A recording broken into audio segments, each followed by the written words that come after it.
still, but the habits you develop, and I go back, the other thing is have the right heroes. I mean, I've always been lucky in that respect. And if the people you look up to are going to form your vision of what the world, how you want to be in later life. And I'll give you two pieces of advice. I'd invest as much in myself as you can. I mean, you're your own biggest asset by far. I mean, you've got all kinds of potential. All the people in this room, you're lucky to be in this country, gotten a good education. But most people go through life using up a very, very small part of their potential. And so anything you do that invests in yourself, that's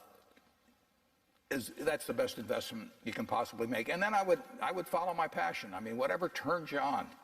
I was lucky. I found something early that turned me on.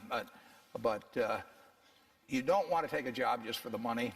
You don't want to take a job for an organization that you really don't feel good about, or work for people that you don't feel good about. You really want to be excited when you get out of bed every morning. And it won't necessarily be the job that you have 10 years later, but you'll be learning so much as you go along. And I took a job with Ben Graham, my hero, and I never asked the salary, and I found at the end of the month when I got my first paycheck what I was earning, because I just knew it was the right thing to be doing. So I would follow your passion.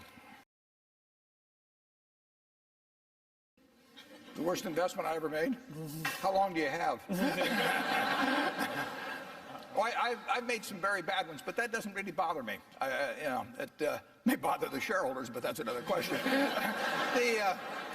You're going to make mistakes in life. I mean, there's no question about it. You don't want to make them on the big decisions, who you marry and some things like that. So there's no way I'm going to make a lot of business and investment decisions without making some mistakes. I may try to minimize them. I don't dwell on them at all. I don't look back. The biggest mistakes are the ones that actually don't show up. They're the mistakes of omission rather than commission. We've never lost that much money on any one investment, but it's the things that I knew enough to do that I didn't do. We have missed profits of as much as maybe $10 billion in things that I knew enough to do and I didn't do. Now, the fact I didn't buy Microsoft way back is not a foregone opportunity, because I didn't know enough to make that decision.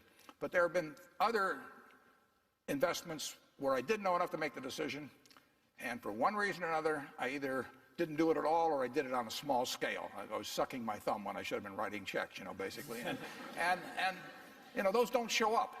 There's no place where it shows missed opportunities, but I've missed some big ones.